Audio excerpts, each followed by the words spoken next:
të kryeministrit Rama si dëshmitar aty, por jo vetëm, do të kemi edhe të tjera diskutime që lidhen po ashtu edhe me tjetër gjyq që lidhet me kreun e Partisë së Lirisë. Unë kam avokatin Gez Gjokutaj në lidhje të drejt për drejt. Avokat, përshëndes. Përshëndetje Arnold, faleminderit për ftesën. Ne kemi diskutuar sigurisht momentin e parë të thirrjes së kryeministrit Rama si dëshmitar në çështjen Partizani Gjokutaj. Pikë së parë, pyetja ime lidhet me thirrjen e zotit Rama. Çfarë ndryshon tashmë dhe çfarë pritet ndodh?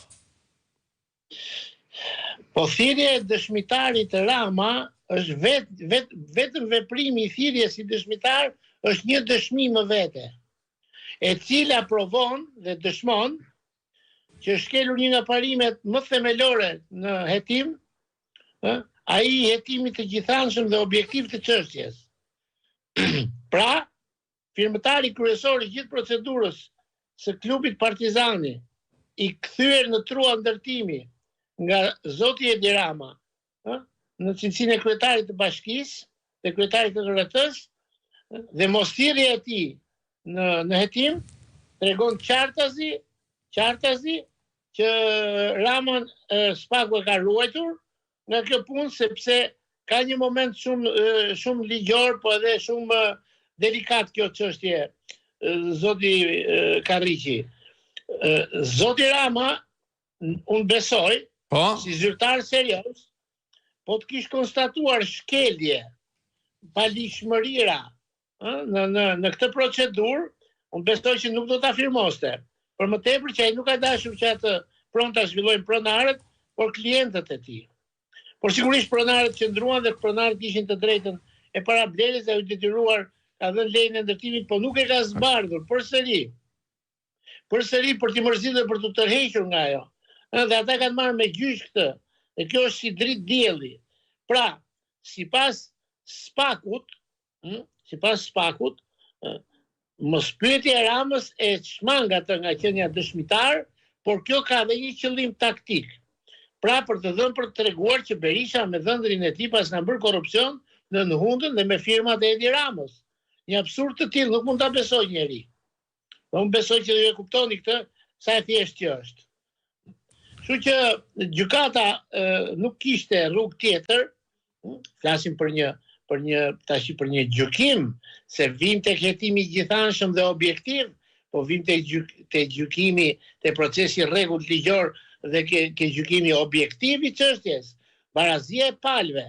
Dhe sigurisht që gjykata ka konstatuar që finalizimi i gjithë odisesë së klubit Partizani si një pronë e lishme e pronarve të lishëm, kjo histori ka firmën e zotit Rama, i cili është dëshmitari, do të jetë dëshmitari i parë, edhe përpara zotit Balla, do të jetë dëshmitari i parë, që të hap siparin e dëshmitarëve në këtë çështje.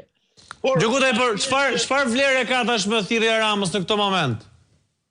Jo, Rama të vite të dëshmojë që kjo procedurë pronarët a janë real që ka dhënë lejen ai, ka lëshuar lejen e ndërtimit.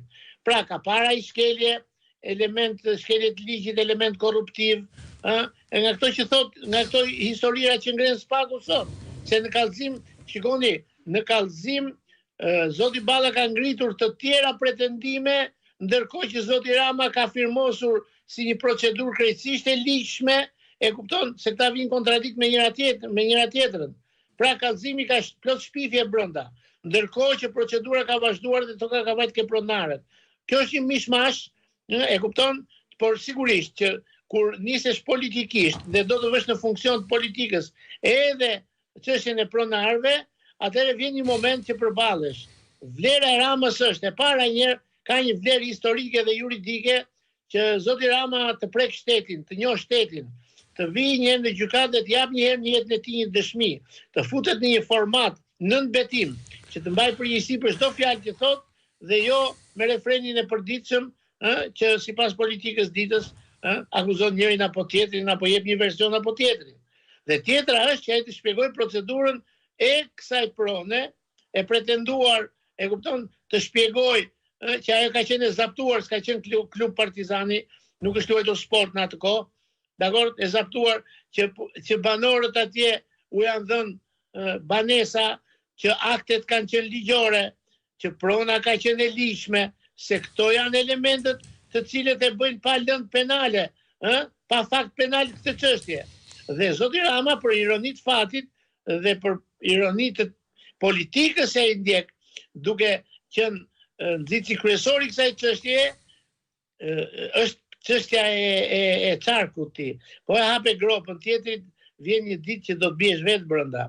Dhe nuk ka ironi më të madhe se sa Taulan Balla të kallëzoi për korrupsion në lidhje me klubin Partizani, zotin Berisha dhe dhëndrin e tij, ndërkohë që shefi i tij e ka firmosur të lishme këtë procedurë, e kuptoni ju tash se ku ndodhemi ne, dhe këto duhet të dalin në sallë të gjyqit, në shesh, këto të vërteta, të cilat edhe shumë fakte të tjera, po kufizohemi këtu, e tregojnë qartë dhe saktë që çështja Partizani është një çështje në kokën e zotit Rama, po nuk është një çështje juridike, është një çështje thellësisht politike, si pjesë e goditjeve që ju dhanë Partisë Demokratike, opozitës dhe liderit saj, që me pezullimin e grupit parlamentar, me Lulzim Bashën, që me marrjen e logos edhe të siglës, dhe në fund, me goditje me proces penal dhe lobimin, pse jo, që kanë bërë në Shtetet Bashkuara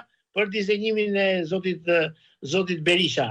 Kjo është e vërteta në lidhje me këtë çështje, dhe zoti Rama nuk mund të jetë më i përkëdhelur përballë proceseve ku së paku ai ka firmosur dhe e ka menaxhuar atë situatë, sepse siç e tham, ka pas persona të tjerë që kanë dashur ta marrin atë pronë, por që sigurisht këmbgulja e pronarëve, dhe jo në një kohë të shkurtër, Arnold. Në qoftë se do të kishte korrupsion siç pretendohet në kallëzim, e siç pretendon Spaku sot, nuk do të kalonin 20 e ca vjet që dhëndi kryeministit të merrte pronën e vet.